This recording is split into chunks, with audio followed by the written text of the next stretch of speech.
Jésus.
Sois bénie ma sœur Ména, Shalom, sois bénie. Partagez dans les groupes afin que ce temps-là édifie quelqu'un, afin que ce temps-là fasse du bien à quelqu'un. Parce que, en plus, je n'ai qu'un portable avec moi pour l'instant. Je dois changer l'autre portable et ce n'est pas facile de faire les partages avec un seul portable. Je l'ai fait ensuite, après la vidéo, mais je ne peux pas à la fois partager et...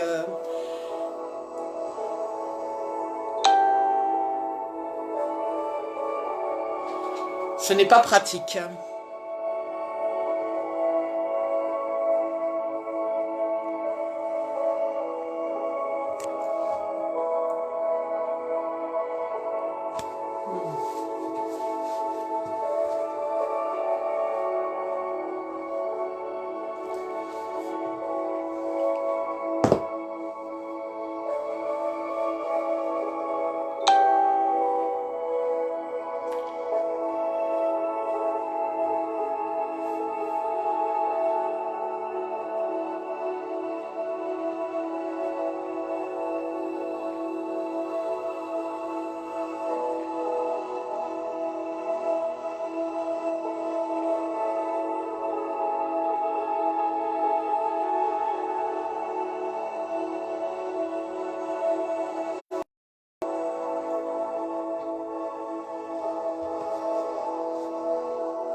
Je sais qu'il est midi à Paris, mais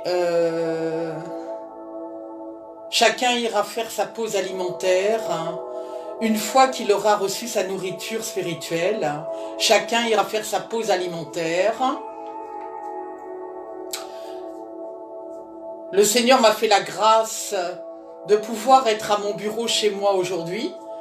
Donc je me répartis entre mon bureau d'entreprise et mon bureau chez moi. Donc le Seigneur me fait grâce dans ces moments-là de pouvoir venir porter une parole pendant mon temps de pause. Et c'est une grâce.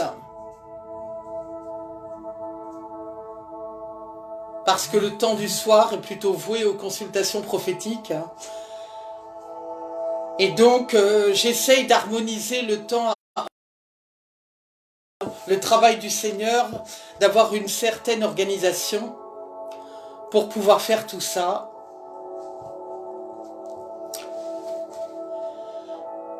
Partager vraiment dans les groupes et que des personnes se connectent et ensuite je présenterai ce temps de parole. C'est la prophète Avita Esther de Paris, France. J'attends que quelques personnes se connectent. Et ensuite, je viendrai vous parler d'un thème que j'ai annoncé dans ma vidéo, qui est la parole du prophète Isaïe 28, chapitre 28, à partir du verset 27. Et j'aurai quelque chose à vous dire pendant ce temps-là. J'ai été inspirée. Parce que la parole que nous donnons n'est pas donnée par hasard. Elle correspond à un moment bien précis.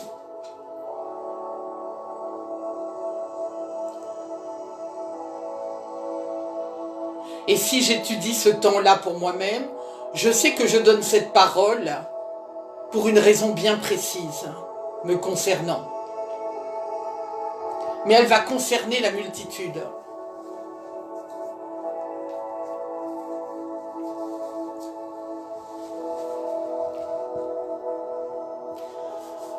Oh la cara, merci Jésus. Merci Jésus.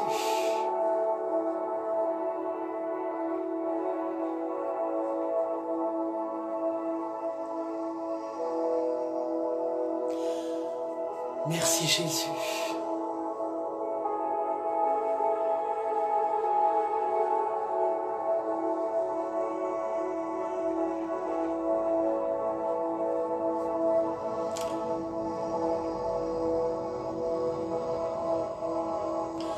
Merci Jésus.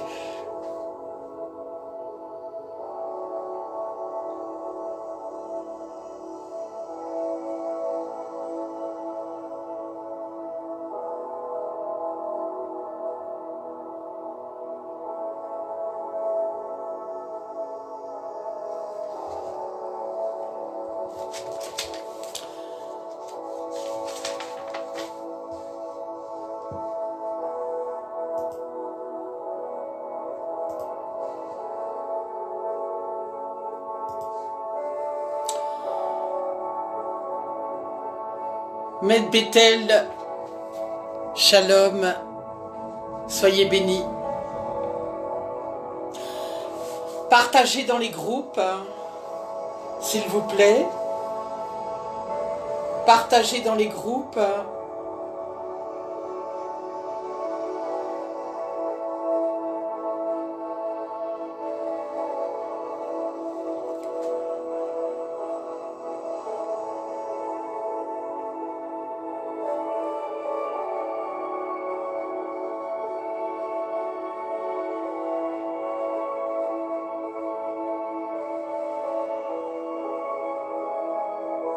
Partagez dans les groupes.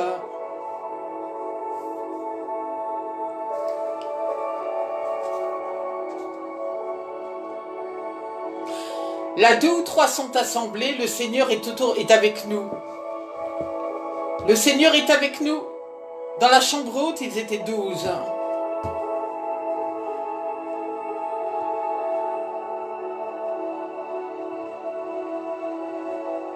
Partagez pour que nombreuses personnes soient converties, que cette parole les touche, que cette parole leur fasse du bien. Et aux convertis aussi, que cette parole vous fasse du bien.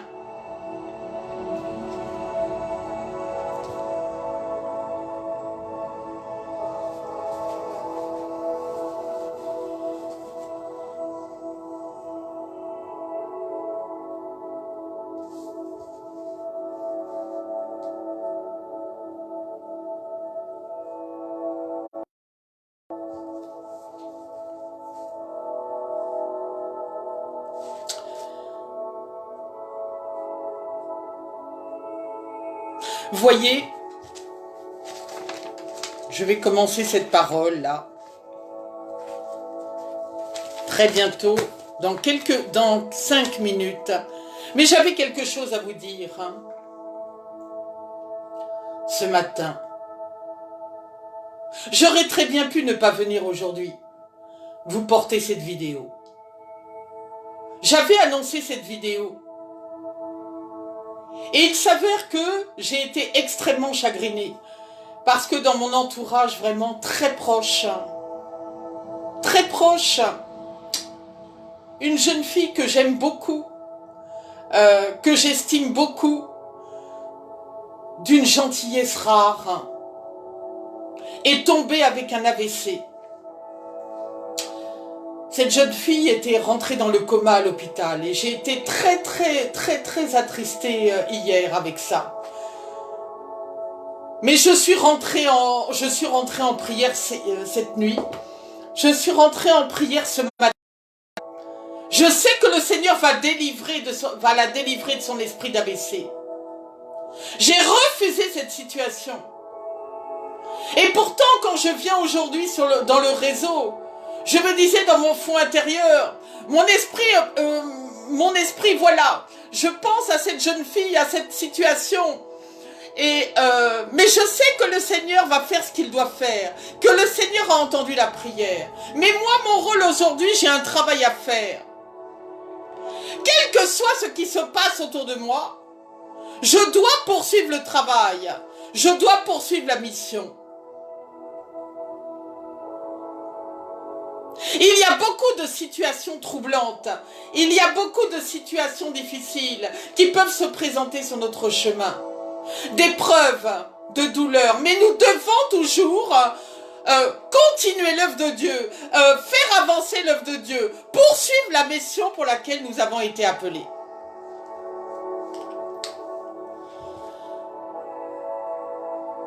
Donc vraiment, soyez tous bénis ceux qui se connectent. J'espère que la connexion est bonne. Faites-moi un signe pour me dire si la connexion est bonne. Parce qu'il y a une forte chaleur sur Paris. Et effectivement, la Wi-Fi peut souffrir de cette chaleur. Mais gloire à Dieu, le Seigneur est au contrôle de tout.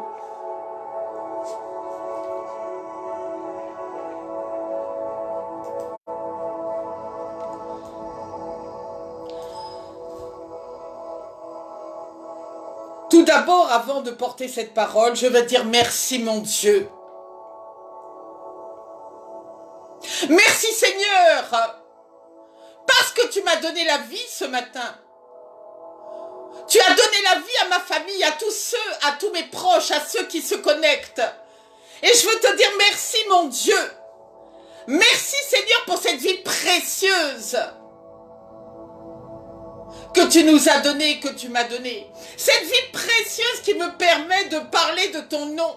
Cette vie précieuse, Seigneur, qui me permet de bouger tous mes membres. Cette vie précieuse qui me permet, Seigneur, de poursuivre la mission pour laquelle tu m'as appelé, Seigneur. Que ton Saint-Esprit, Seigneur, soit au contrôle de ce temps de parole, mon Dieu. Que ton Saint-Esprit soit présent, que tu remplisses ma bouche, Seigneur, que ma bouche soit remplie, mon Dieu, et que tout esprit qui ne te glorifie pas, Seigneur, tombe dans les abîmes avec effet immédiat, Seigneur. Que tout esprit qui ne glorifie pas ton nom, Seigneur, tombe dans les abîmes avec effet immédiat, Seigneur.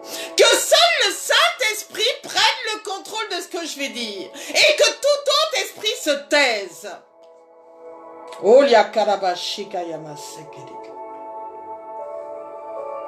Merci Seigneur pour la vie de ceux qui se connectent ce matin. Merci Seigneur pour la vie de ceux qui vont se connecter, Seigneur. Alléluia. Partagez dans les groupes vraiment. Et je vais commencer ce temps de parole qui j'espère fera du bien à la multitude. Je vous invite à ouvrir vos Bibles dans la parole d'Isaïe chapitre 28 à partir du verset 27.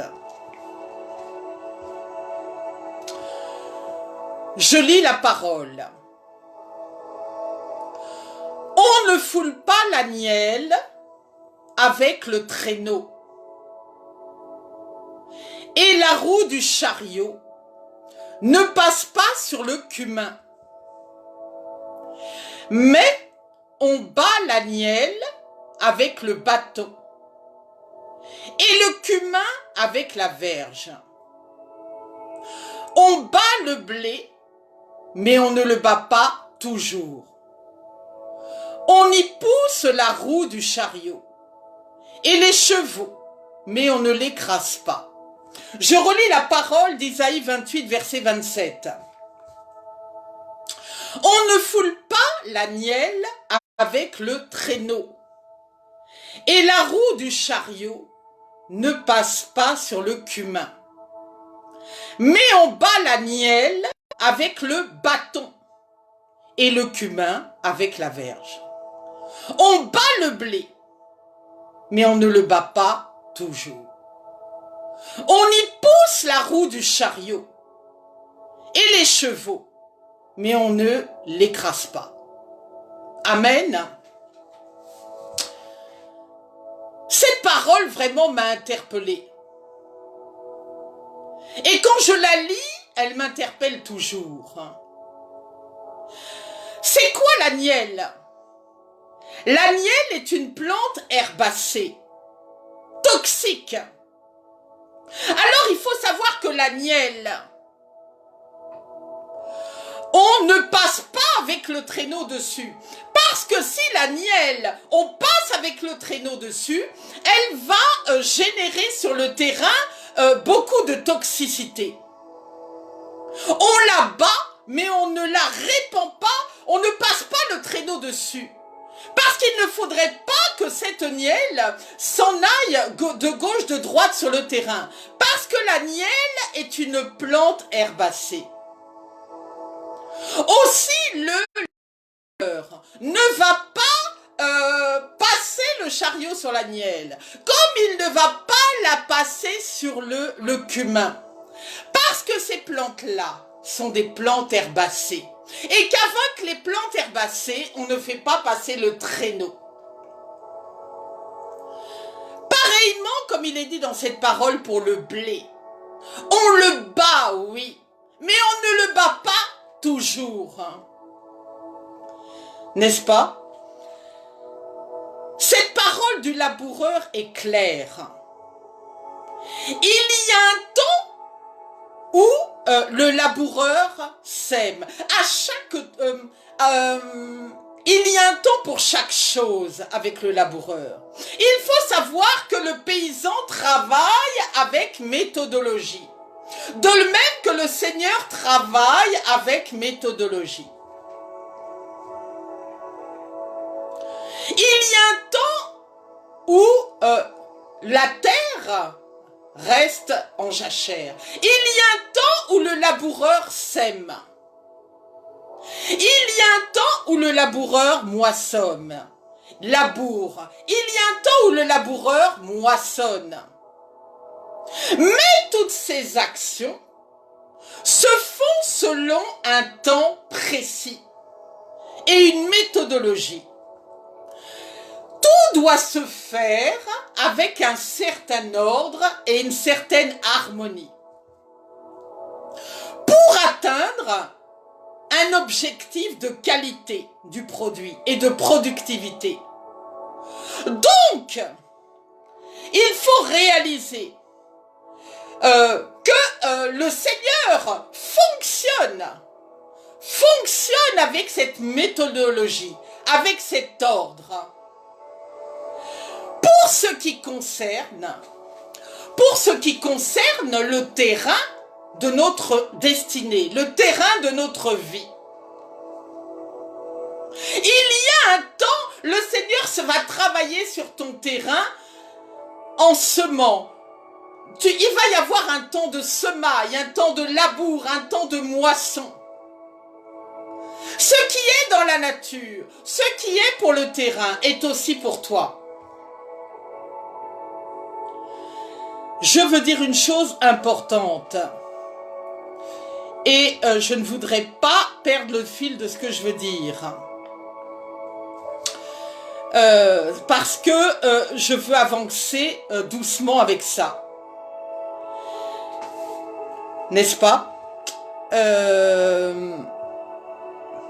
Le laboureur ne laboure pas à n'importe quel moment. Il ne sème pas à n'importe quel moment. Il ne laboure pas à n'importe quel moment. Parce qu'il y a un temps de respect du terrain lui-même. Il y a un temps de respect des saisons.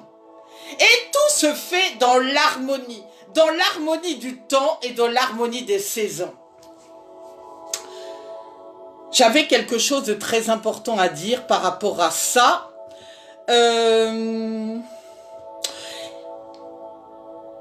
Il veut nous montrer que le laboureur connaît la marche à suivre.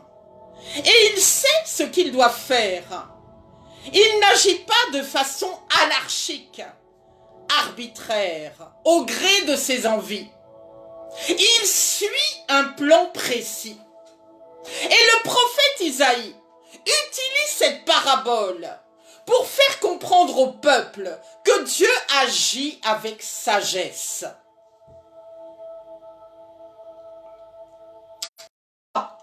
Avec eux, comme il faut procéder avec la terre. Le Seigneur agit donc avec toi, avec sagesse, avec une certaine méthodologie. Comme il s'agit de la terre, il agit de la même façon avec toi. N'est-ce pas? Amen. Partagez dans les groupes, partagez vraiment ce temps de parole, partagez autour de vous et que ce temps de parole fasse du bien à quelqu'un. Je rappelle cette parole, c'est la parole d'Isaïe 28 à partir du verset 27. Qu'est-ce que tu traverses en ce moment? Quelle douleur tu passes en ce moment? Quelle douleur tu traverses?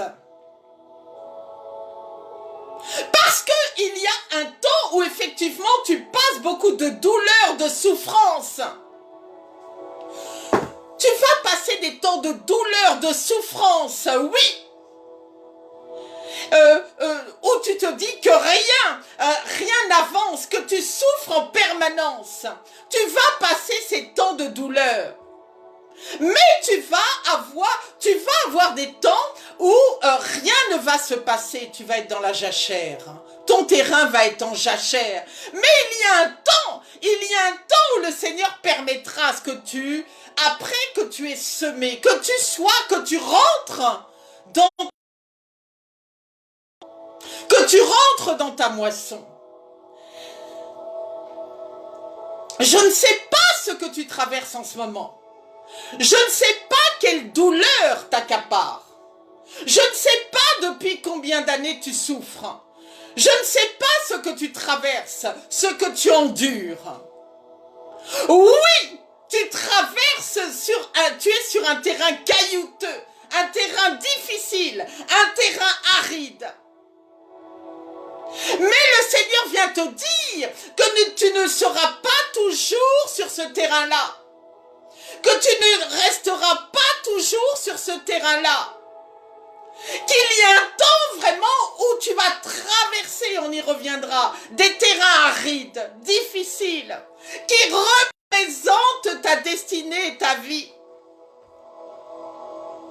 Mais il y a un temps où quand tu auras traversé cette période de vie aride, dure, caillouteuse, alors même que tu auras semé, le Seigneur ne t'aura pas oublié. Il va te faire rentrer dans ta moisson et dans ta récolte. Voilà pourquoi il y a un certain processus. Il y a un processus dans la nature, mais il y a un processus dans la vie naturelle. Il y a un processus dans la vie spirituelle. Sur quel terrain es-tu en ce moment? Parce que je viens te rassurer, tu ne vas pas toujours rester sur ce terrain aride et caillouteux. Tu ne vas pas toujours seulement regarder la semaille. Mais tu vas aussi moissonner. Tu vas moissonner.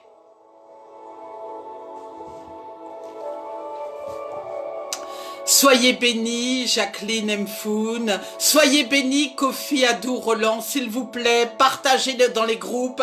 Que cette parole fasse du bien à quelqu'un, parce que j'ai beaucoup de choses à vous dire.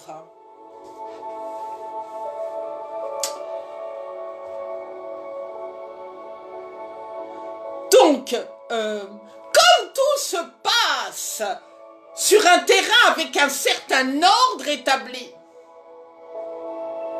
il y a un ordre établi. De même, dans les lois spirituelles, il y a un ordre établi. Il y a cet ordre établi. Mais sache qu'au bout du compte, tu moissonneras. Tu moissonneras. La parole de Daniel, chapitre 2, verset 21, nous dit que notre Dieu est le maître du temps et des circonstances. Mais c'est Dieu qui change les temps et les circonstances. Amen. Tu ne cesses de supporter des douleurs. Tu es toujours sur ce terrain caillouteux.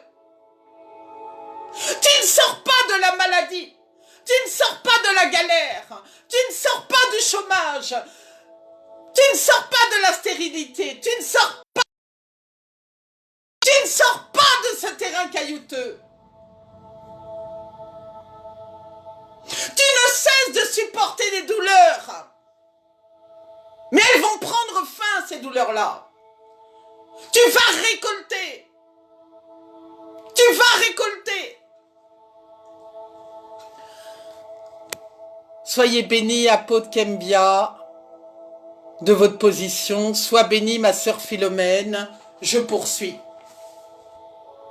Le temps de Dieu n'est pas celui des hommes. Combien d'entre nous passons des terrains caillouteux, des terrains arides, des terrains incultes, des terrains vraiment secs de notre vie.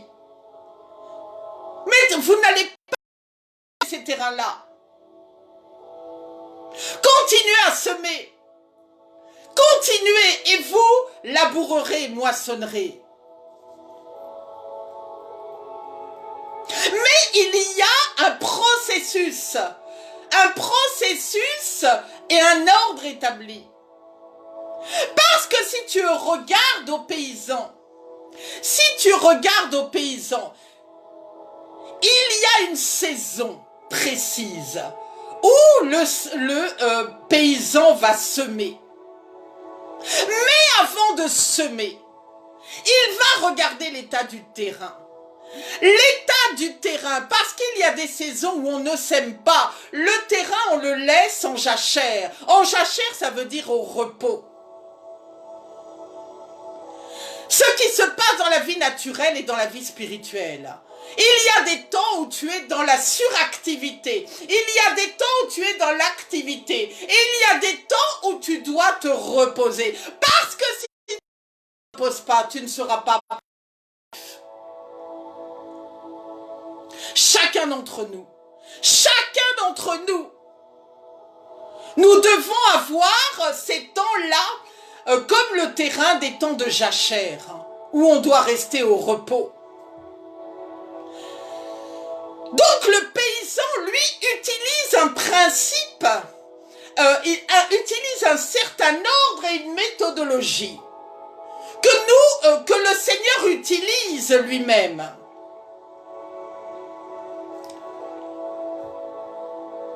Il y a des temps où lorsque le terrain est en jachère, c'est-à-dire au repos, et que le Seigneur, attention, suivez bien, le Seigneur considère que toi-même tu dois être en jachère et en repos.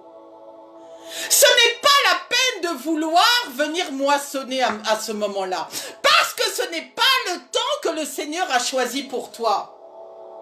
Toi qui es ce terrain en jachère, laisse au repos pour le moment. Reste en repos. Reste dans son repos. Parce que ce n'est pas ce temps-là que tu vois moissonner. Ce temps-là est un temps de préparation. Parce que le terrain, on va dire en jachère, représente le terrain qui est en préparation, que l'on doit laisser au repos. Voilà pourquoi un terrain, toi qui représentes ce terrain qui est en repos, lorsque tu sortiras de ce repos, tu donneras ta meilleure productivité. Tu produiras le meilleur afin de moissonner, de récolter, de moissonner. Tu seras ce terrain fertile qui pourra moissonner et récolter. Tant que tu seras en jachère, ton terrain ne donnera rien. Ne donnera rien. Et dans la spiritualité, tu ne donneras rien. Parce que c'est un temps où tu dois rester en repos. Et ce que tu feras ne donnera rien. Amen. S'il vous plaît, comme je le disais tout à l'heure, partagez dans les groupes. Ne soyons pas, comment dire, ne soyons pas, nous sommes dans le corps du Christ. Cette parole peut faire du bien à quelqu'un. Partagez, je veux vous voir vraiment partager dans les groupes. Vraiment, moi qui vous parle, je le fais aussi pour d'autres. Partagez, cette parole pourra faire du bien à quelqu'un. Donc, tu n'aboutiras pas dans ce que tu veux récolter. Tu produiras beaucoup d'efforts, mais tu ne récolteras pas. Parce que ce n'est pas le temps de Dieu pour toi. Comme je le disais tout à l'heure, le temps de Dieu est, comment dire, notre Dieu est le maître du temps et des circonstances. Il y a un temps pour chaque chose. Mais tu dois consentir au temps. C'est ça le problème souvent. Tu dois consentir au temps dans lequel tu te trouves. Et accepter de fonctionner dans cette harmonie. Je reviens aux paysans. Il y a un temps pour arracher. Parce qu'il faut savoir que lorsqu'on laisse un terrain au repos, on commence tout d'abord par arracher les racines, tout ce qui est mauvais, tout ce qu'il ne faut pas garder. Et ça, c'est valable. C'est valable dans votre vie. Lorsque vous êtes ce terrain en jachère et au repos, vous êtes ce terrain-là, donc il faut bien suivre. Vous devez nettoyer votre terrain. Vous débarrasser des encombrants. Vous débarrasser de tout ce qui est mauvais. Vous débarrasser, vous purifier, vous sanctifier, attaché à être délivré de tout ce qui est mauvais. Pendant ce temps de repos, vous attachez à la délivrance, vous attachez à la prière, vous attachez à la sanctification, à la purification. Voici des temps quand vous êtes au calme, quand vous êtes au repos ou en repos forcé. Quelle que soit la situation, ce temps-là doit être un temps où votre terrain qui est en repos doit être nettoyé. Et c'est comme ça qu'un paysan fonctionne. Lorsqu'il veut que son terrain, après une moisson, reste en jachère, il l'enlève, il le débarrasse de toutes les racines, de tout ce qui est, de toutes les herbacées. Comme je disais tout à l'heure, les mauvaises plantes qui sont venues sur ces terrains, il nettoie le terrain parfaitement. Et là, pendant une période donnée, qui peut être assez longue, cela dépend des terrains, 1 an, 6 mois, 2 ans. Pareillement pour vous qui êtes dans cet état de repos,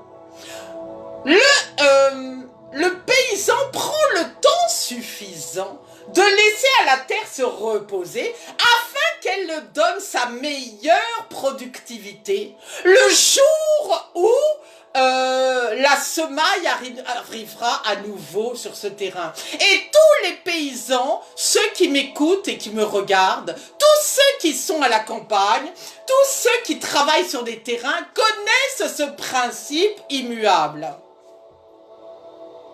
Et ce principe immuable naturel est un principe immuable spirituel. Tu ne peux pas toujours être un terrain en semaille, être un terrain en récolte ou en moisson. Il y a un temps où ton terrain doit être en jachère, où tu dois te reposer, afin de donner le meilleur de toi-même pour les autres, afin d'être productif, afin vraiment d'être, oui voilà, donner le meilleur de toi-même à la multitude. Tu es ce terrain-là, parce que quand je viens parler du terrain du prophète Isaïe, je viens parler de toi. Il faut vraiment que tu regardes, que tu consentes premièrement à voir quelle est ta saison et ton terrain. Parce que je connais beaucoup de personnes dans cet outil. Et vous allez vous reconnaître. Où on n'arrête pas, le Seigneur n'arrête pas de te dire, mon fils, ma fille, mets-toi en jachère. Non, toi tu as décidé que tu ne voulais pas être dans cette jachère-là. Toi tu veux continuer à semer. C'est bon de semer, mais à un moment donné, à travailler, à être dans ce principe de productivité. C'est là où je voulais en venir. Tu veux rester toujours dans ce principe de productivité. Ce n'est pas mauvais, tu as du zèle. Mais à un moment donné, le Seigneur te dit, stop. Un temps pour le travail, un temps pour le repos. Ta terre, qui représente ton corps et ton esprit, ont beaucoup travaillé. Maintenant, tu dois te reposer.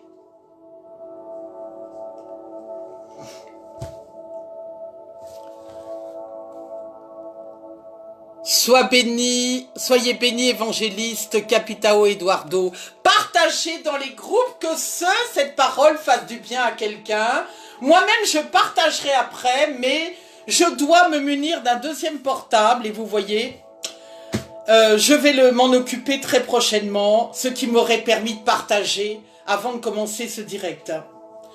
Mais le Seigneur va permettre, et votre bonne volonté, nous sommes dans le corps du Christ, votre bonne volonté fera que de nombreuses personnes dans les groupes bénéficieront de cette parole qui leur fera du bien. Donc je vais poursuivre. Oui, il y a un temps pour arracher, un temps pour planter, un temps pour semer, un temps pour labourer. Et il ne sert à rien de vouloir changer ce processus. Et afin d'aboutir à de bons résultats, tu dois respecter cet ordre et cette harmonie. Mais il y a des choses que l'on ne fera jamais à certaines saisons.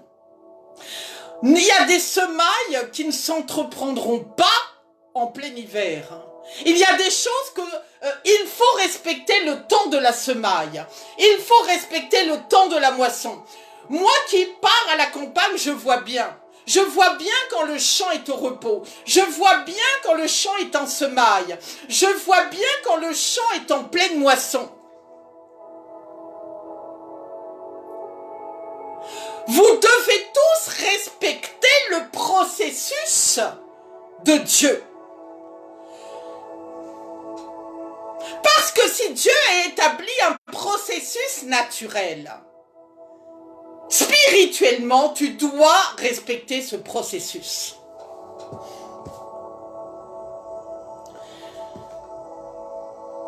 Je suis attentive aussi à mes notes parce que je ne voudrais pas laisser aller une parole qui me semble être importante. Comme je le disais tout à l'heure, observe le sol en jachère qui te représente, qui est ton sol de repos, ton sol de stagnation, ton sol de régénération. Parce qu'un sol de stagnation n'est pas mauvais. Parce que pendant que le sol est stagnant, le sol se régénère. Vous ne voyez pas à l'œil nu cette régénération se produire, mais il se passe des choses dans le milieu naturel que vous ne voyez pas. Or, dans le milieu spirituel, il en va de même. Lorsque vous décidez de vous mettre en repos, en méditation, en prière, sans activité autre que celle de vous retrouver devant la face de Dieu, parce que le Seigneur vous a imposé ce repos, parce qu'il a estimé que vous en avez besoin, parce qu'il a estimé que vous risquiez de faire un burn-out spirituel ou naturel. Ce temps-là va être un temps de régénération. Et ce n'est pas seulement un temps de stagnation. Et les personnes, quand elles vont vous retrouver, vont voir des changements. Parce que ce temps de repos était obligatoire pour vous. Vous deviez passer par ce processus. Comme le Seigneur nous le dit, il y a un temps pour le travail et un temps pour le repos. Vous êtes ce terrain-là. Faites attention. Vous devez toujours vous ménager ce temps de jachère. Et après viennent les temps de productivité. J'espère que cette parole fait du bien à quelqu'un. Tu es sur quel terrain de ta destinée? Tu dois le savoir. Parce qu'il ne faut pas confondre la jachère et le terrain aride. Tu dois sortir de l'aridité. Mais tu dois accepter d'être dans la jachère. Ou tu dois accepter d'être en pleine productivité. Quel est ton terrain aujourd'hui?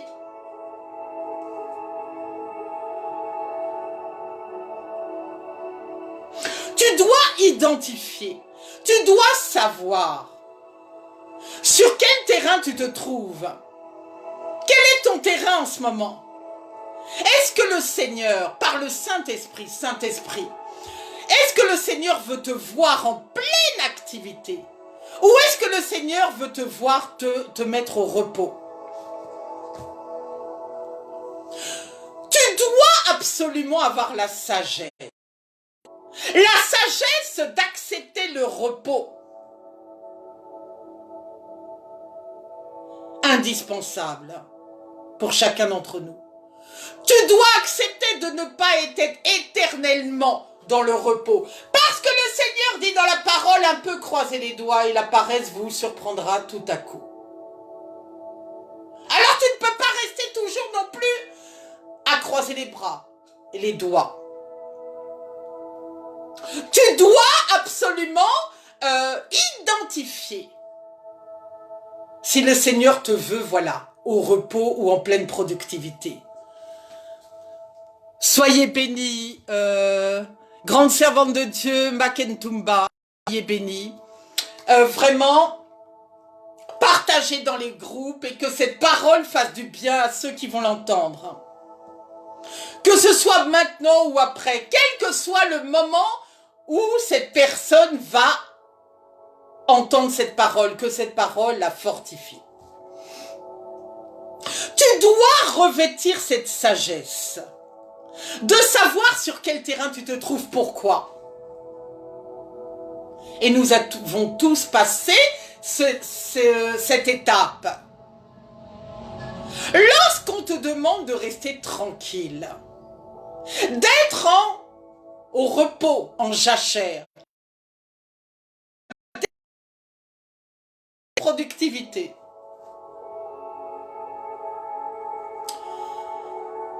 Toi, tu as décidé l'inverse. Or, tu marches à contre-courant. Comme je le disais tout à l'heure, le Seigneur, si tu veux marcher en productivité alors que le Seigneur te demande d'être au repos, tu ne produiras rien de bon. Ni pour toi, ni pour les autres. Rien de bon, rien. Parce que ce n'est pas la saison où tu dois être en pleine action et productivité. Donc tous les efforts que tu vas fournir ne vont servir à rien. Tout ce que tu vas faire, comme tu vas voir que tes efforts ne fournissent pas, ne produisent pas, tu vas te mettre à gesticuler à t'énerver, à t'impatienter. Tout simplement parce que ce n'est pas le temps, ce n'est pas la saison.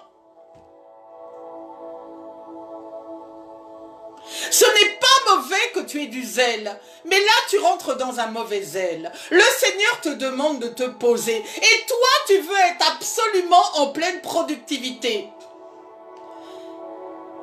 Mais tu as besoin de ce temps de repos. Et qu'est-ce qui va se passer? Tu ne vas pas rester patient sur le terrain où tu te trouves. Alors si tu ne veux pas rester patient, le Seigneur t'ayant averti qu'il souhaite te voir, te reposer, va te mettre au repos. C'est lui qui va signer ton arrêt pour que tu te reposes d'une manière forcée. Et là, ça sera peut-être moins drôle, parce que ton père considère que tu as été au bout de ta productivité, pour l'instant, et tu dois te poser. Serviteur Ben Kachama,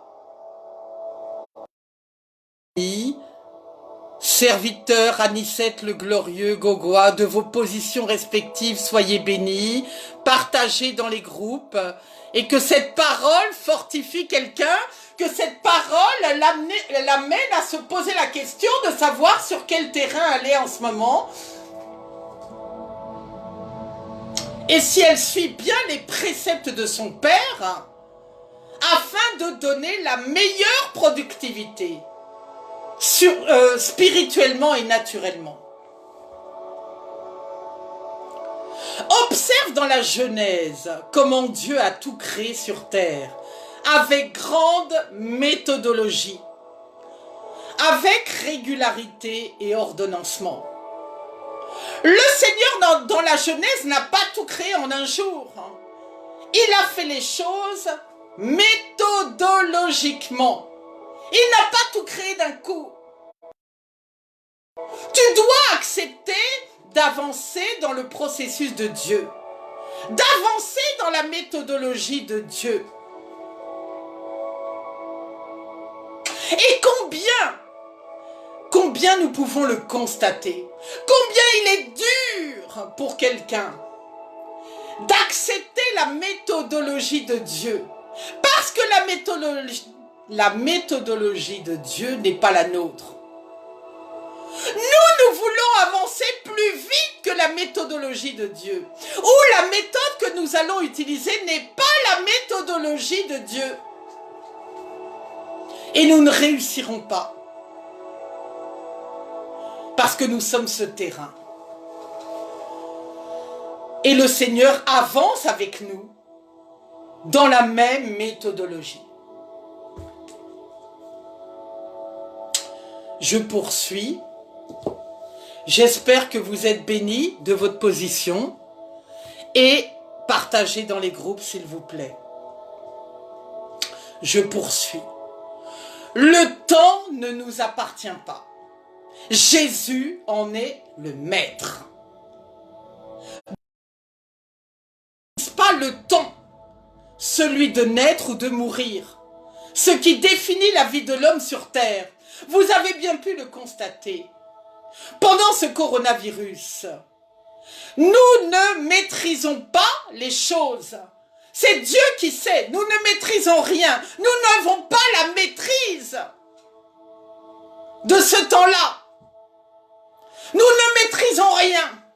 Et le Seigneur a fait comprendre au monde qu'il ne maîtrisait rien. Absolument rien. Donc nous n'avons pas la maîtrise du temps. C'est notre Dieu qui a la maîtrise de notre temps. Soyez bénis, prophète Josaphat, Mawina, de votre position. Soyez bénis. Je poursuis. Il y a des temps que tu reçois, c'est-à-dire que tu acceptes. Et il y a des temps que tu subis. C'est ainsi que tu dois accueillir ce don du temps, parce que le temps est un don. Voyez une personne proche. prière, je disais tout à l'heure, très dur, j'étais en prière, mais je sais que ce que je formalise de ma bouche, je fais attention à mes paroles. Cette personne est déjà sauvée, mais elle a eu un AVC, elle est tombée. Elle est tombée, nul ne sait. Elle est sortie du coma, nous prions pour elle, mais le temps est un don. Donc je poursuis mes prières pour cette personne. Je sais que le Seigneur va la sortir guérie de l'hôpital. Le temps est un don. Il faut nous l'employer. Il faut, comment dire, réaliser le don de ce temps que nous avons. C'est une grâce. Quand tu te réveilles le matin, dis merci Seigneur pour ce don de temps que tu m'as fait.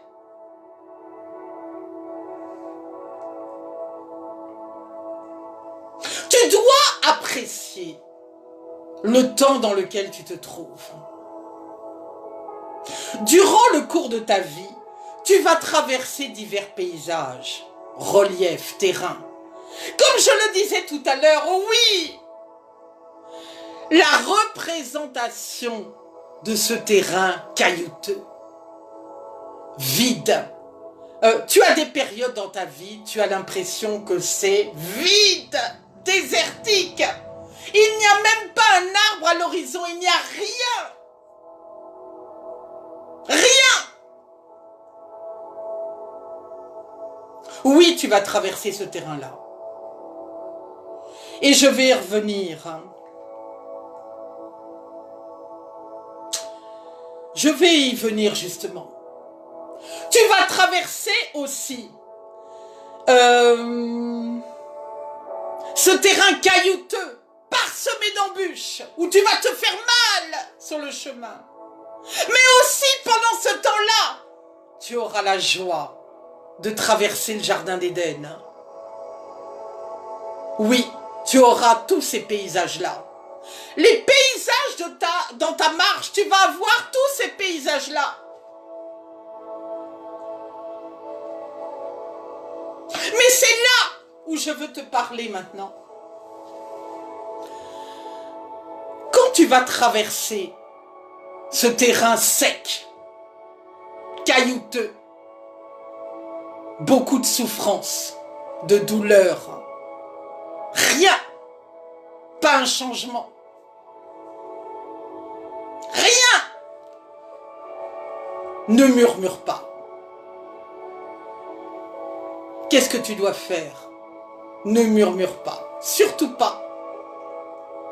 Ne te plains pas.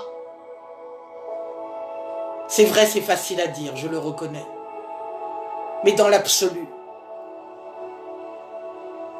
Parce que le plus souvent, quand tu traverses un terrain sec, sans aucun changement à l'horizon, sans rien, un terrain caillouteux plein d'épreuves, tu es mal, tu es stressé, tu es anxieux, tu es peureux, tu es colérique, tu es triste, tu vis mal ce passage sur ce terrain-là. Or, pendant ce temps-là, tu dois prier, tu dois rendre gloire à Dieu, parce que tu dois rendre gloire à Dieu en toutes circonstances. Tu ne dois pas murmurer. Tu ne dois pas te plaindre. Tu dois parler à ton Dieu, lire la parole, méditer. Tu dois adorer ton Dieu. Oui, parce que ce terrain-là, tu vas passer sur ce terrain-là. Nous passons tous sur ces terrains-là.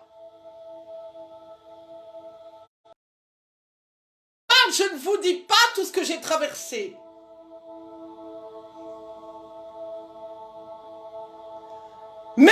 Mais dans ce temps-là, je me dis voilà. Là, je suis sur un terrain caillouteux, mais je ne vais pas rester toujours sur ce terrain-là. Je me dis, mon Dieu, je garde la foi. Je me dis, mon Dieu va me sortir de là. Donc quand tu traverses un tel terrain, et tu sais dans ta vie quel terrain de douleur, de souffrance, d'obstacles tu traverses, qui représente ces chemins caillouteux ou désertiques, surtout, rends gloire à Dieu, adore-le. Ne murmure pas vraiment et mets-toi dans une attitude d'adoration, de prière. C'est ce que tu dois faire.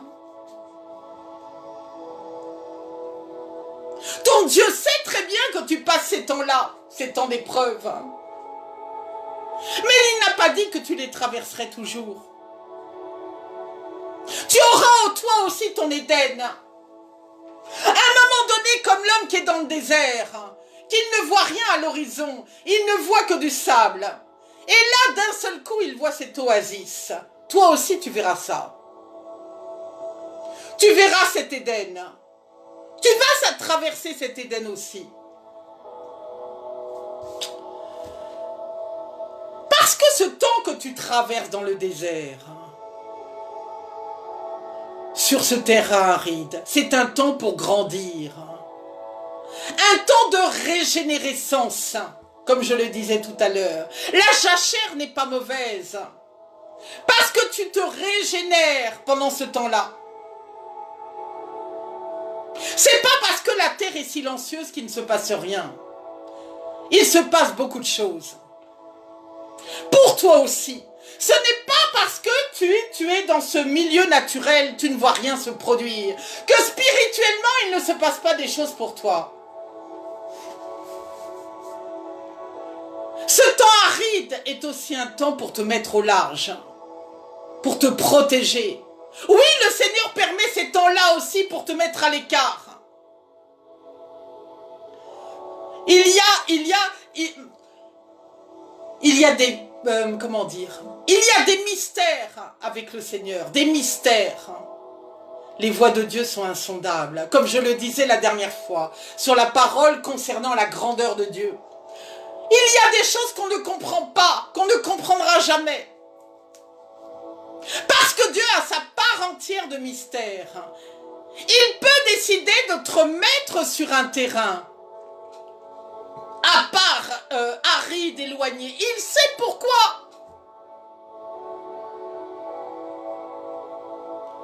Il peut vouloir te protéger pendant ce temps-là.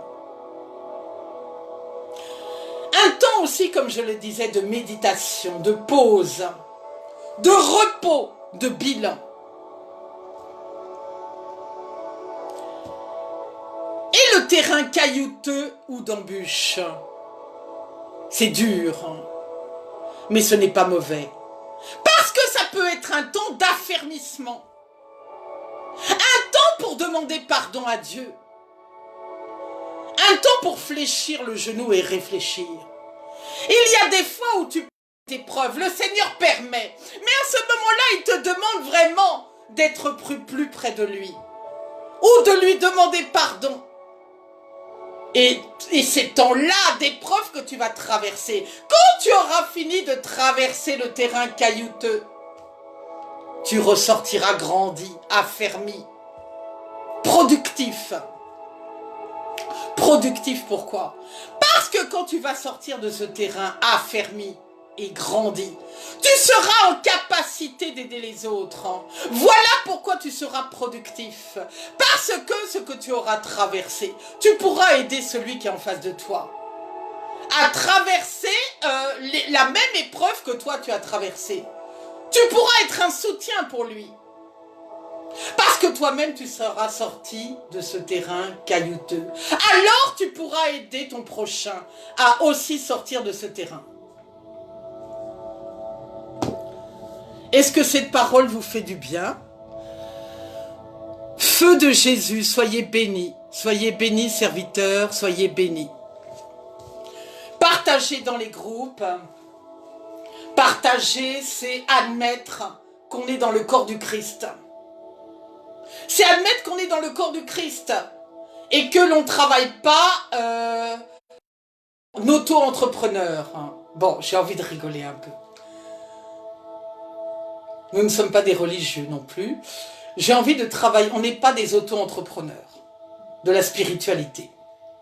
Donc, si on n'est pas des auto-entrepreneurs de la spiritualité, chacun son compte, non, on n'a qu'un patron, on n'a qu'un compte. On travaille pour Jésus. C'est notre boss.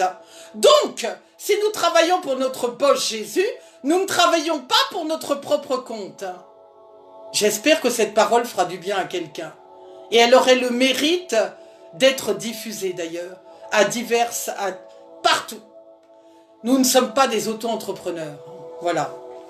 Donc si nous ne sommes pas des auto-entrepreneurs, permettons à ce que les autres bénéficient de ce temps de parole, au même titre que vous qui écoutez. Donc je poursuis. Tu vas aussi traverser le jardin d'Éden.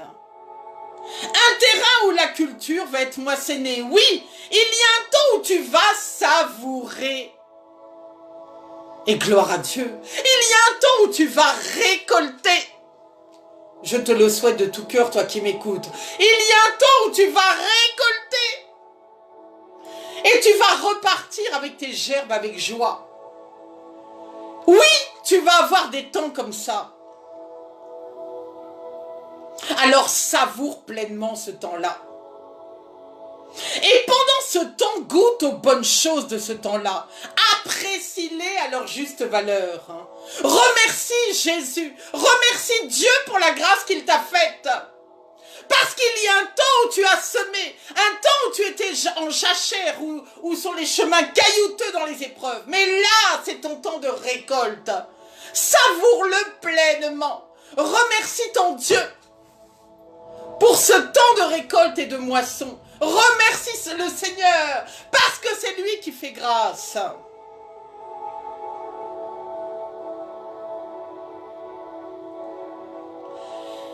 Et je veux te donner un conseil. Parce que Joseph l'a fait. Dans ce temps d'abondance, avec sagesse, prépare-toi à la disette. Sois rempli de sagesse. Lorsque tu traverses une période d'abondance, prépare-toi à la disette. As-tu la parole de Job 38, verset 22-23 nous dit, as-tu les réserves de grêle que je ménage pour les temps de détresse, pour les jours de bataille de guerre? Tu dois te préparer. Quand tu rentres dans le jardin d'Éden, dans ces temps d'opulence, de récolte, prépare-toi à la disette, parce que tu ne sais pas quel terrain tu vas traverser ensuite. Et Joseph l'avait bien compris. Pendant ces temps-là, les temps d'opulence, il a amassé de la nourriture. Or, quand le temps de disette est arrivé, il a pu nourrir tout le peuple. Parce que lui avait compris ça. Il a entassé. Et il a préparé ces temps de disette avec intelligence. Donc quand tu es sur ce terrain d'opulence, sur ce terrain de grâce, continue à prier, continue à glorifier le Seigneur, continue à rendre grâce, continue à être sage. Amasse-toi, continue à amasser.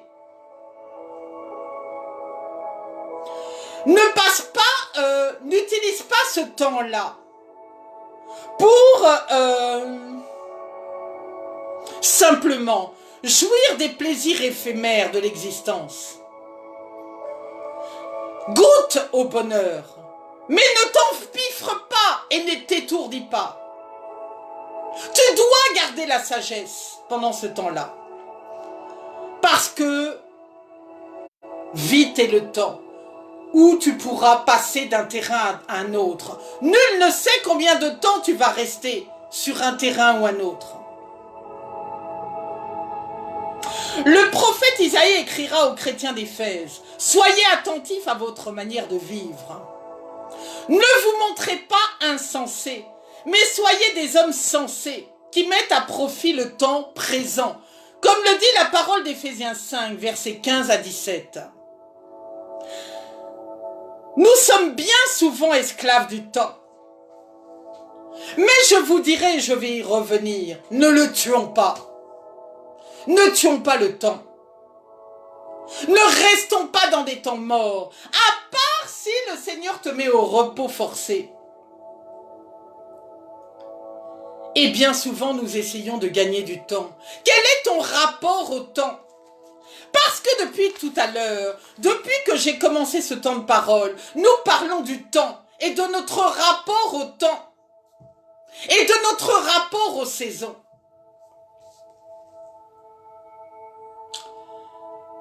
Parce que le temps est comme un vent et il passe très vite. N'est-ce pas? Comment utilises-tu ton temps? Parce qu'il est très important. Nous sommes bien souvent esclaves du temps. Alors j'y reviens. Sois béni, Rachid Djebar, sois béni de ta position. Nous sommes bien souvent esclaves du temps.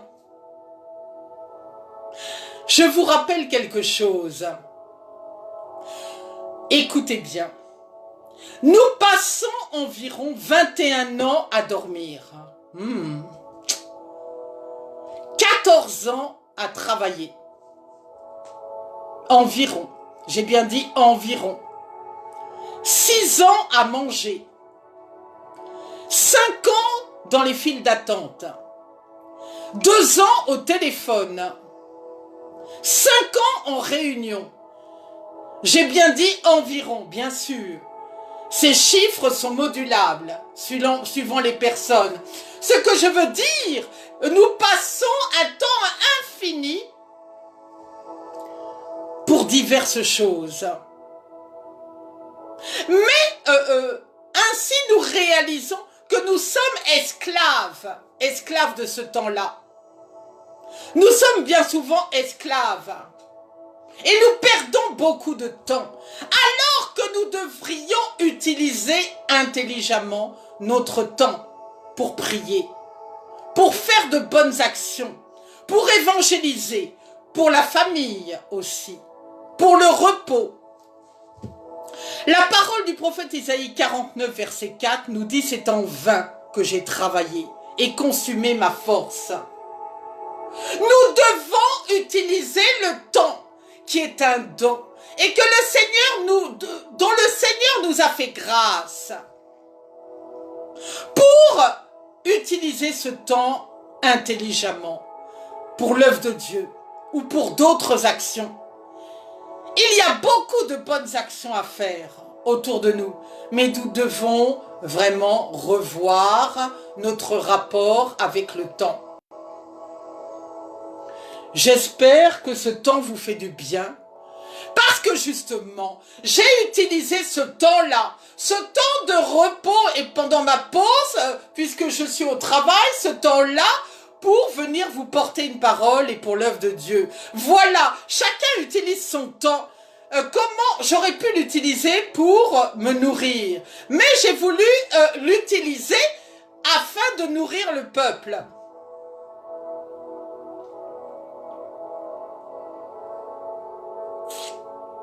Donc tout le temps que vous avez, rappelez-vous que c'est un don de Dieu et que ce temps-là, vous devez l'utiliser à la gloire de Dieu.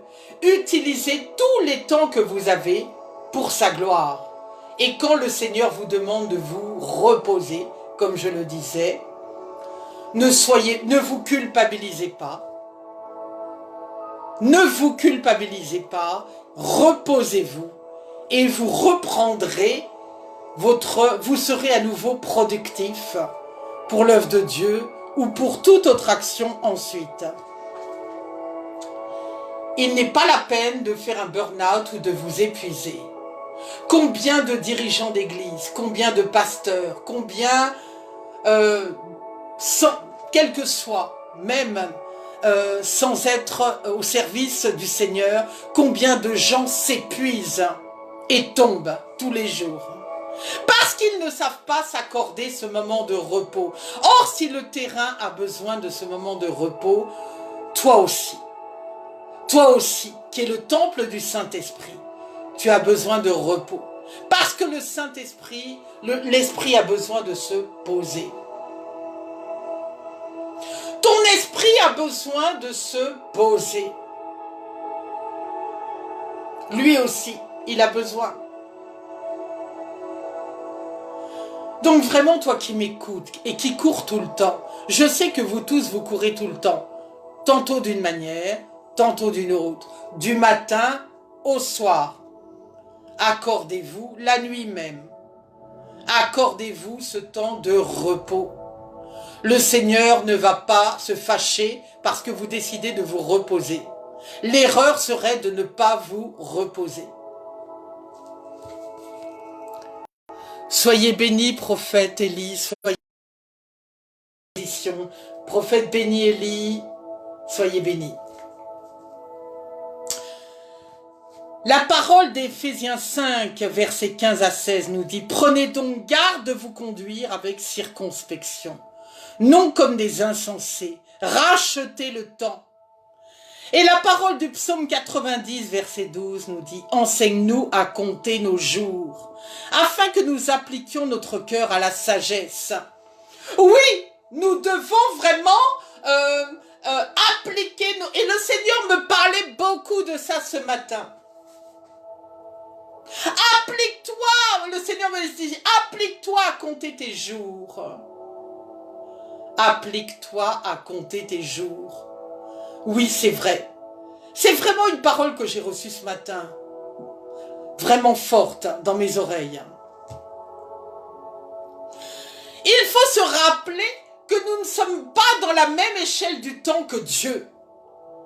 Nous ne sommes pas dans la même échelle de temps. Ce que toi tu veux voir se réaliser demain, le Seigneur l'a peut-être prévu beaucoup plus longtemps après. Moi, je me souviens de cette sœur, et j'ai toujours cet exemple frappant, où nous étions rentrés en intercession, pour que son mari, parle souvent, rentre du Tchad avec son enfant. Mais croyez-moi, nous avons été dans la prière et l'intercession efficace. Mais le Seigneur, la notion de temps que nous avions, alors que nous-mêmes, nous souhaitions que cette famille rentre au plus vite, dans quelques semaines. Cette famille a mis 10 ans à rentrer. Alors si nous avions connu préalablement la notion du temps du Seigneur pour cette famille en intercession, nous nous serions découragés, je crois. Mais nous avons continué à intercéder jusqu'au temps favorable où le Seigneur a ramené cette famille sur la France. Parce que le temps de Dieu n'était pas le nôtre. Oui, nous intercédions depuis 10 ans, mais le temps de Dieu n'était pas le nôtre. Voilà pourquoi je viens te poser des questions. Il faut, premièrement, pour finir, regarder au temps du divin. Il faut... j'aime beaucoup cette phrase d'ailleurs, elle m'a été inspirée, elle m'est par le Saint-Esprit. Les feuilles tombent en automne. Mais elle peut être pour toi une période florissante. J'aimerais bien que tu réfléchisses sur cette parole. C'est pas parce que toutes les feuilles qui sont sur les arbres sont tombées que le temps que tu vas traverser, donc qui correspond chez nous au mois d'octobre-novembre, que ce temps-là ne sera pas florissant pour toi. Ta floraison spirituelle peut être en tout temps, selon le temps de Dieu. Simplement, le Seigneur te demande de respecter les saisons et les terrains que tu dois traverser. Il te demande de respecter sa méthodologie, de respecter ses choix. Le Seigneur te fait traverser plusieurs terrains. plusieurs saisons. Il te demande, il t'a obligé à prendre du repos. Il te demande par moment de prendre du repos. Il te demande aussi, il sait que tu vas traverser des terrains d'épreuve, des terrains difficiles, des terrains caillouteux. Mais au bout, il y a une récompense. Il y a une floraison pour toi. Il y a un Éden. Il y a un Éden pour toi. Toi qui es connecté là, il y a un Éden. Sois bénie, ma sœur, éclat du soleil de ta position. Il y a un Éden.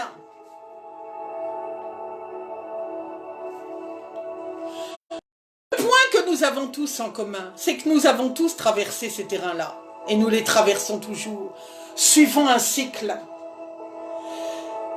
Mais je viens te dire et te rassurer que tu vas traverser cet Éden-là. Tu vas rentrer dans ton Éden. Tu vas rentrer dans ta récolte. Tu vas rentrer dans ta moisson. Et là, te souvenant des terrains que tu as traversés, tu vas vraiment savourer ce terrain-là parce que tu l'as attendu longtemps. Combien de temps as-tu attendu d'avoir des enfants? Combien d'exemples? Et le jour où le ventre s'est mis à s'arrondir, ta joie.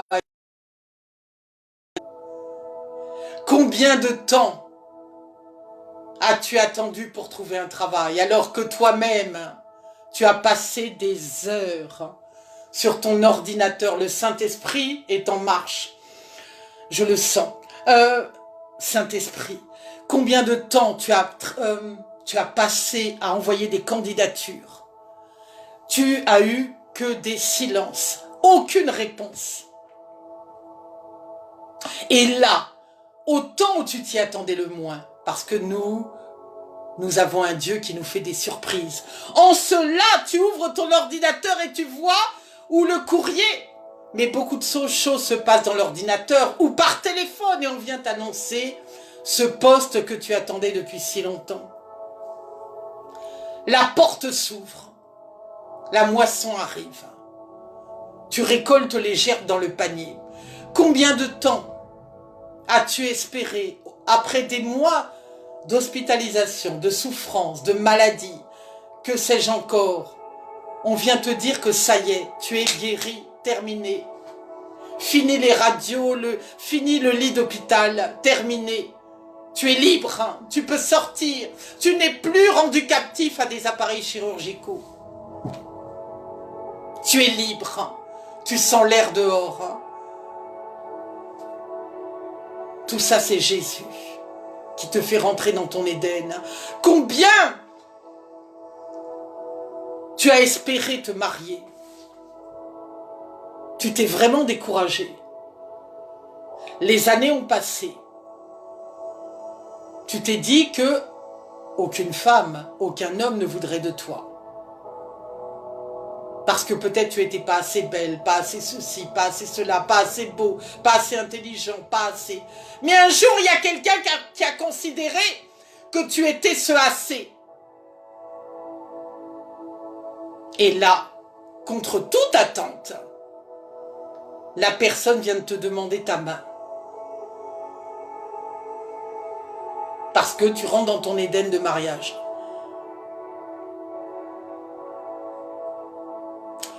Combien de situations où je vais te dire, hein, te fortifier. Tu ne resteras pas toujours dans ton chemin caillouteux. L'Éden arrive pour toi, l'Éden arrive. L'Éden arrive pour toi. Ce terrain fertile, cette moisson, cette gerbe, elle arrive dans tes bras. Reçois-la avec foi. Dis amen et reçois-la avec foi. Toi qui m'écoutes, ouvre tes bras. Le Saint-Esprit me conduit comme ça. Ouvre tes bras de ta position et reçois ta gerbe à l'instant même. ta gerbe de fertilité, ta gerbe de mariage, ta gerbe financière, ta gerbe de bonne santé, ta gerbe de travail. Reçois-la à l'instant même. Elle est effective. C'est le Saint-Esprit qui me conduit comme ça, parce que je ne savais même pas que j'allais faire ça. Reçois cette gerbe. Reçois cette gerbe. Pense à la gerbe que tu veux recevoir dans tes mains et reçois-la instantanément. Et tu viendras témoigner.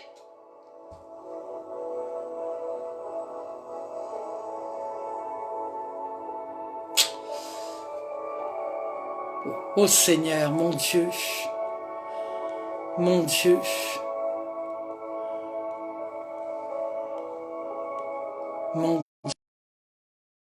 Je ne sais pas si j'entends le prénom Sylvie, je ne sais pas qui c'est. Recevez vos gerbes. Tu sais quelle gerbe tu veux voir arriver dans ta vie. Reçois-la.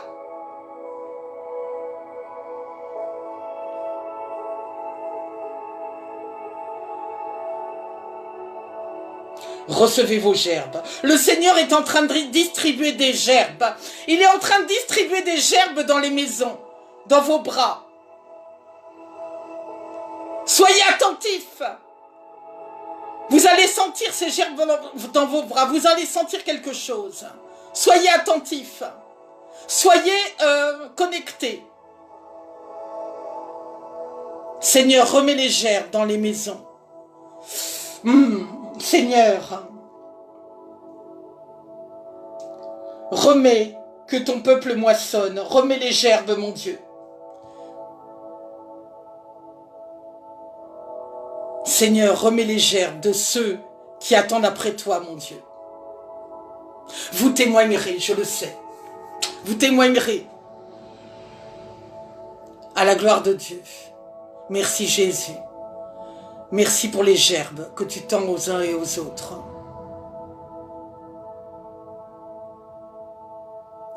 Le Seigneur me dit que vous êtes bénis. Vous êtes bénis. Il y a des choses qui vont se passer. Vous témoignerez.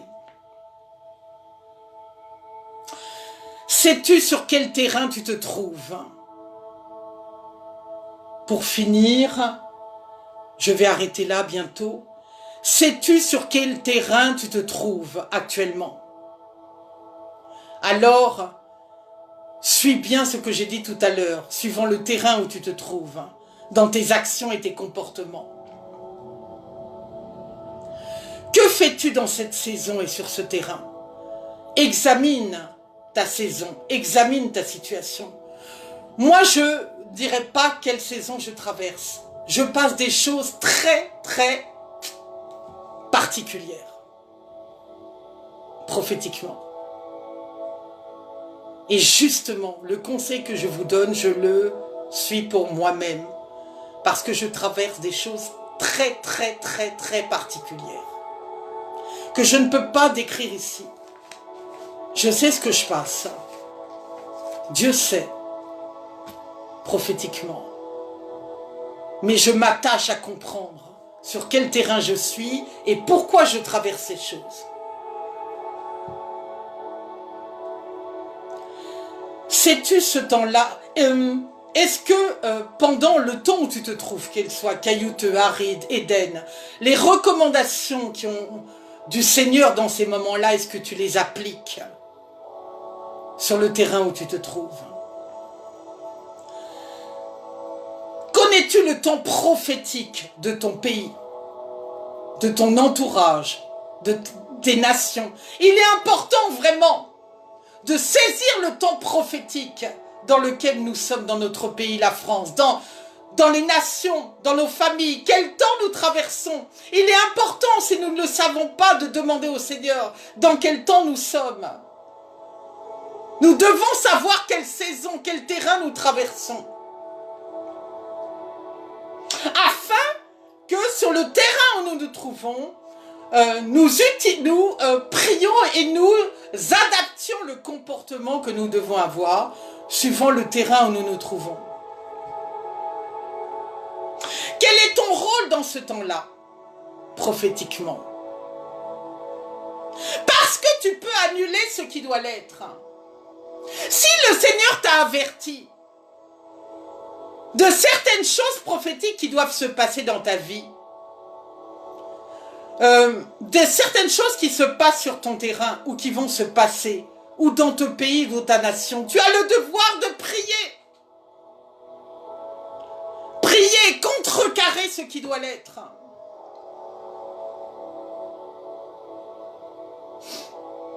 Et tu dois aussi te poser la question de savoir pourquoi tu es dans tel lieu. Pourquoi tu es dans telle habitation. Pourquoi tu es dans tel travail. Tu dois te poser des questions. Parce que quand tu es dans un lieu, quel qu'il soit, ce n'est pas par hasard. Parce que tu es dans un lieu, un moment donné, pour un temps donné. Et ça, ce sont des choses qu'il faut décortiquer. Parce que tu ne seras pas toujours sur le même terrain et au même endroit. Tu es amené à bouger. Bouger de terrain, de lieu, d'environnement. Tu dois absolument comprendre la signification de ta présence dans un lieu. Et pourquoi, à ce moment précis, certaines personnes t'entourent. Tu dois prier aussi pour ça. Afin de laisser autour de toi le meilleur environnement. Tu dois réfléchir, et si tu n'as pas les réponses, et tu pourras réécouter ces questions que tu dois te poser, pose-les au Seigneur. Seigneur, je suis sur tel terrain. Est-ce que c'est vraiment le terrain où je dois rester, être? Qu'est-ce que je dois faire sur ce terrain-là en cette saison? Quelle est ma saison prophétique? Quelle est la saison prophétique de mon pays? Qu'est-ce que tu attends de moi pendant cette saison prophétique? Pourquoi est-ce que je réside là? Pourquoi est-ce que je travaille là? Pourquoi est-ce que je fréquente telle ou telle personne? Explique-moi, Seigneur. C'est pour ça que je vous disais, moi je sais que je suis dans ce décortiquage actuellement. Et là, je peux vous assurer que il y a des choses très très particulières qui se passent pour moi. Donc, je suis en observation pour l'instant. Mais vous devez vraiment vous poser toutes ces questions. J'espère que cette parole vous a fait du bien. Je sais que vous êtes déjà bénis. Et que de nombreuses personnes qui ont écouté cette publication vont diffuser autour d'elle, mais je sais que chacun d'entre vous a déjà en main sa gerbe, une gerbe particulière que le Seigneur a mis dans ses mains. Et j'espère que vous reviendrez vers moi pour témoigner. Témoigner de la gerbe que le Seigneur vous a tendue aujourd'hui et que vous avez reçue. Parce qu'il y a des personnes dans cet outil qui ont reçu une gerbe là. Une gerbe qui correspond à un domaine particulier de leur existence. Et je sais que vous viendrez témoigner de ça. Je vous aime tous. De toutes les bénédictions que le Seigneur a en réserve pour vous. Soyez bénis de toutes les bénédictions que le Seigneur a en réserve pour vous. Voilà, comme je le disais, que cette parole vous fortifie, vous fasse du bien, qu'elle soit diffusée à tous ceux vraiment qui ont besoin d'éclairage, d'orientation, de compréhension. Je continue mes consultations tous les soirs, tous les jours. Bon, des fois je prends à une autre heure que le soir, mais je continue mes rendez-vous, mes consultations, orientation prophétique, et vraiment, j'ai un peuple qui est fortifié, j'ai un peuple qui est éclairé, j'ai un peuple qui est orienté. Je remercie le Seigneur, parce que moi je ne suis rien, je suis son instrument. Mais c'est le Seigneur qui passe par moi. pour vous bénir les uns et les autres. Voilà, le Seigneur fait de nous ses instruments de bénédiction, pas pour nous-mêmes, mais pour les autres. Donc vraiment, soyez tous bénis. J'attends vos témoignages pour vos gerbes et je sais que ça sera encore des moments forts, ces témoignages. Un grand shalom. Prenez soin de vous. Prenez soin de vous. Vraiment, posez-vous toutes ces questions que je posais tout à l'heure pour vous-même. Et soyez tous bénis. Et à bientôt. Je reviendrai porter une parole dès qu'il m'est possible, suivant mon emploi du temps. J'essaye de gérer au mieux mon temps. Un grand shalom à tous, partagez dans les groupes. Ça ne sera pas pour mon plébiscite, mais pour faire du bien à quelqu'un. Je vous aime. C'était la prophète Tabitha Esther de Paris, France. Un grand shalom, shalom.